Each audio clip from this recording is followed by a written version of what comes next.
சில நாட்களாக பழனி பாபா அவர்களின் வாரிசு யார் என்கிற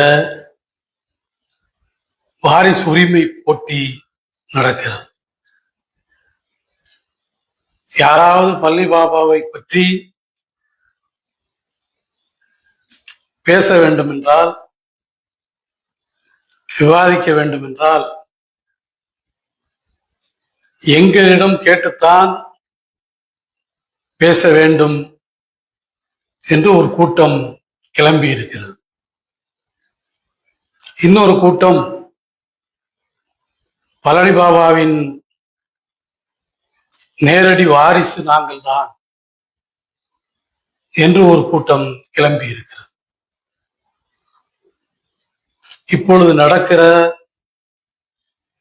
பல சர்வதேச பிரச்சனைகளுக்கு மத்தியில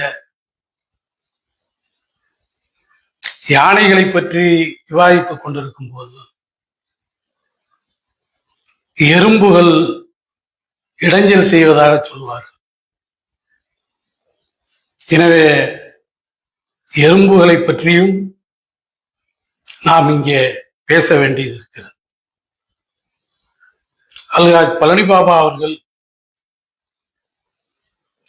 28 ஆண்டுகளுக்கு முன்னாலே மரணித்த போது அவர் என் உறவினர் என்றோ சொந்தம் என்றோ நாங்கள் தான் அவருக்காக நின்றவர்கள் என்றோ யாரும் வரவில்லை. ஆனால் 28 ஆண்டுகள் கழித்து நாங்கள் உறவினர்கள் என்று ஒரு கூட்டம் கிளம்புகிறது, நாங்கள் வாரிசுகள் என்று ஒரு கூட்டம் கிளம்புகிறது. இவற்றிற்கெல்லாம் பதில் சொல்ல வேண்டிய அவசியம் நமக்கு இல்லை என்றாலும் கூட வலைத்தளங்களிலே இப்படி ஒரு விவாதம் வருகிற போது அதை பற்றி பேசியே ஆக வேண்டிய கட்டாயத்திலே நாம் இருக்கிறோம். கிட்டத்தட்ட ஒரு 7 ஆண்டு காலம் பழனி பாபா அவர்களோடு நான் பயணித்தேன். 90 இருந்து அவர் மரணிக்கிற 97ஆம் ஆண்டு வரை இந்த காலகட்டங்களில் அவருடைய குடும்பத்தை சார்ந்த 2 பேர்களைத்தான் பழனி பாபா எனக்கு அறிமுகம் செய்து வைத்திருக்கிறார். வேறு யாரையும் எனக்கு அப்போது தெரியாது. அவர் மரணித்ததற்கு பின்னாலே ஒரு 6-7 ஆண்டு காலம் கழித்து அவருடைய உறவினர்கள் ஒவ்வொருவராக எங்களிடத்திலே வந்து சேர்ந்தார்கள். அதிலேயும் அரசியல் ரீதியாக பழனி பாபா சொன்ன நோக்கங்களை, செய்திகளை ஏற்றுக்கொண்டு வந்தார்களா என்றால் அது சந்தேகம்தான். பலர் பாபாவின் உறவினர்களில் திமுகவில் இருந்தார்கள், அதிமுகவில் இருந்தார்கள். அவர்களெல்லாம் நினைவு நாள் அன்று வருவார்கள், போய்விடுவார்கள். பாபா என்னிடத்திலே அறிமுகப்படுத்திய ஒருவர் அவருடைய சகோதரி மகன் அஸ்கர், ஆனமலை அஸ்கர். இவர்தான் பாபாவினுடைய கடைசி காலங்களிலே உடன் இருந்தவர். பாபா இறக்கிற நேரத்துக்கு கொஞ்ச நேரம் முன்வரை உடன் இருந்தவர். தொடர்ச்சியாக பல இடங்களுக்கு அஸ்கரை பாபா அழைத்து வந்திருக்கிறார். அஸ்கரும் நன்றி மறவாமல் இன்றைக்கு வரை நாங்கள் பார்ப்பதற்கு முன்பாகவே நினைவிடத்தில் வந்து மரியாதை செலுத்திவிட்டு ஓடி ஒளிந்து விடுவார். எந்த அரசியல் நடவடிக்கைகளிலேயும் அவர் ஈடுபட்டதில்லை. இரண்டாவது, பாபா அவர்கள் தன்னுடைய உறவினராக என்னிடத்தில் அறிமுகம் செய்தவர் தமிழக மக்கள் ஜனநாயக கட்சியின் அவைத்தலைவராக மரணிக்கிற வரை பொறுப்பேற்றிருந்த அப்துல் ரஹ்மான் என்கிற சின்னத்தம்பி ராவுத்தர். அவர்தான் பழனி பாபா அவருடைய தாய் மாமா. பாபா அவர்கள் கைது செய்யப்படுகிற போதெல்லாம் அவருடைய தாய் மாமாவான அப்துல் ரஹ்மான் ராவுத்தருக்குத்தான் சம்மன்கள், அதாவது அழைப்பாணைகள் வந்து சேரும்.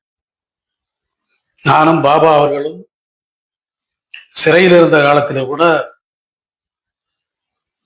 எங்கள் மீது பல வழக்குகள் அன்றைய ஜேஆர்எஸ் போட்ட நேரத்திலே கூட அவருடைய முகவரி என்பது சின்னத்தம்பி ராவுத்தருடைய முகவரியாகத்தான் இருந்தது. இந்த இருவரை மட்டுமே எனக்கு அவர் அறிமுகப்படுத்தி இருக்கிறார். பிற்பாடு நான் அவர்களை, அவருடைய உறவினர்களை, சகோதரர்களை நான் அறிமுகம் செய்து கொண்டேன் பாபா இறப்புக்கு பின்னால். பாபாவுக்கு வாரிசு என்பது இல்லை. அவர் யாரையும் வாரிசாகவும் அறிவிக்கவில்லை. ஒரு வாரிசை, ஒரு இலங்கை பெண் ஒருவரை தன்னுடைய தத்தெடுத்த பிள்ளையாக மேடைகளிலே அவர் அறிவித்தார். உங்களுக்கு தெரியும், இஸ்லாமிய சட்டப்படி தத்து பிள்ளை என்பது கிடையாது. அப்படி அவர் அறிவித்த நேரத்திலே கூட வாத பிரதிவாதங்கள் வந்தன. சில தேவைகளின் அடிப்படையில் அதை அவர் அறிவித்தார். அப்படி அறிவிக்கப்பட்ட சகோதரியும் இன்றைக்கு பொது வாழ்க்கையில இல்லை. அவர் நிறைவான மகிழ்வான ஒரு வாழ்வை அவர் வாழ்ந்து கொண்டிருக்கிறார். அவர் ஒருபோதும் அரசியலுக்குள்ளே வந்து நான் பழனி பாபா வாரிசு என்றெல்லாம் சொல்வதில்லை. சமீப நாட்களாக காணாமல் போயிருந்த உறவினர்கள், பல்வேறு அரசியல் கட்சிகளில் இருந்த உறவினர்கள் சிலர் எதுவென்றாலும் பழனி பாபாவை பற்றி என்னிடத்துல தான் கேட்க வேண்டும் என்று சொல்லுகிறார்கள். ஜெயலலிதாவினுடைய வாரிசுகள் யாரும் அதிமுகவை உரிமை கொண்டாட முடியாது. ஏன்? ஜெயலலிதாவையே உரிமை கொண்டாட முடியாது. அண்ணாவின் வாரிசுகள் யாரும் திமுகவை உரிமை கொண்டாட முடியாது. காந்தியின் வாரிசுகள் யாரும் காங்கிரஸை உரிமை கொண்டாட முடியாது.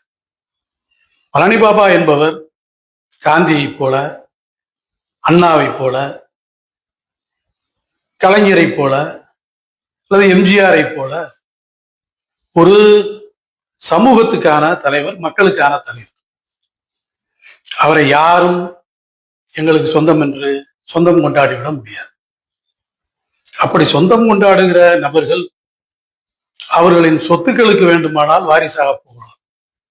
நான் பழனி பாபாவின் மகள், பழனி பாபாவின் பேத்தி, பழனி பாபா சொத்துக்கள் எல்லாம் எனக்கு எழுதி கொடுங்க அப்படின்னு நீங்கள் சென்றால், நான் பழனி பாபாவின் பேரன், நான் பழனி பாபாவின் மகன் என்று நீங்கள் போனால், அந்த சொத்துக்களை நீங்கள் பெறுவதில் எங்களுக்கு எந்த ஆட்சேபனையும் கிடையாது. அவருடைய உறவினர்களுக்கு, சகோதரர்களுக்கு வேணால் ஆட்சேபனை இருக்கலாம். அது அவர்களும் தன்னை பேரன் பேத்தி என்று சொல்பவர்களும் பேசி தீர்த்து கொள்ள வேண்டிய பிரச்சனை. ஆனால் அண்ணாவை பேசுகிற போது அண்ணா குடும்பம் தான் பதில் சொல்ல வேண்டும். கலைஞரை பேசுகிற போது கலைஞர் குடும்பம் தான் பதில் சொல்ல வேண்டும். காந்தியை பேசும்போது காந்தி குடும்பம் தான் பதில் சொல்ல வேண்டும் என்று சொன்னால் எவ்வளவு கேலி கூத்தாக, அசிங்கமாக இருக்குமோ, அதுபோல பழனி பாபாவை பற்றி பேசினால் அவருடைய குடும்பத்திலே ஒரு சிலர், எல்லாரும் இல்லை, ஒரு சிலர் வந்து நின்று கொண்டு பழனி பாபாவுக்கு பேட்டன் ரைட்டு கோருவதெல்லாம் அது சரியான விஷயம் அல்ல. அதை தமிழக மக்கள் ஜனநாயக கட்சி ஒருபோதும் ஏற்காது. நீங்க எல்லாம் இத்தனை வருஷம், இத்தனை நாள் எங்க போய்கிட்டு இருந்தீங்கன்னு கேட்கிறேன். 30 வருஷம் ஆக போகுது. அதுக்கு முன்னாடி 50 வருஷம் அவர் பொது வாழ்க்கையில இருந்தார். 50 வருஷம் அவர் வாழ்ந்திருந்தார். அதுல கிட்டத்தட்ட 30 ஆண்டுகள் பொது வாழ்க்கையில இருந்தார். அப்போ 30 60 வருஷம் நீங்க எல்லாம் எங்கே காணாமல் போனீர்கள் என்பதுதான் என்னுடைய கேள்வி. தமிழக மக்கள் ஜனநாயக கட்சியை பொறுத்தவரை அல்காஜ் பழனி பாபா அவர்களின் கொள்கையிலே நடைபோடுகிறது. அவரை தன்னுடைய முன்னத்தி ஏறாக, தன்னுடைய வழிகாட்டியாக வைத்திருக்கிறது. எனவே அவர் மீதான தவறான விமர்சனங்கள் வருகிற போது அதை தடுக்க வேண்டிய அவசியம், கடமை எனக்கு மட்டும் இல்லை, தமிழக மக்கள் ஜனநாயக கட்சியை சேர்ந்த ஒவ்வொரு தொண்டனுக்கும் இருக்கிறது. அதனால யாராவது நான் தான் அவருடைய வாரிசு என்று வந்தாலோ அல்லது எங்களை கேட்டுத்தான் எதுவும் நடக்க வேண்டும் என்று சொல்லினாலோ மிக கடுமையான நடவடிக்கைகளை தமிழக மக்கள் ஜனநாயக கட்சி எடுக்கும். நீங்க சொத்துக்கு வாரிசாக இருங்க, அல்லது புது வாரிசுகள் வந்தா உங்க சொத்தை பிரிச்சு கொடுங்க. அது எங்களுக்கு அக்கறை இல்லை, கவலை இல்லை.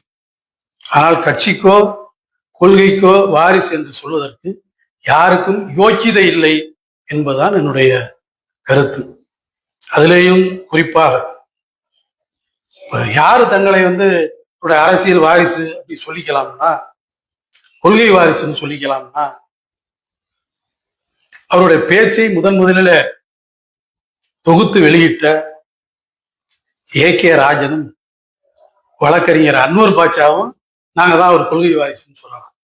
ஏன்னா காவல்துறை, அரசு இவற்றின் நெருக்கடிகளை தாண்டி மிகச் சிறப்பாக அந்த உரைகளை அவர்கள் தொகுத்து வெளியிட்டார்கள்.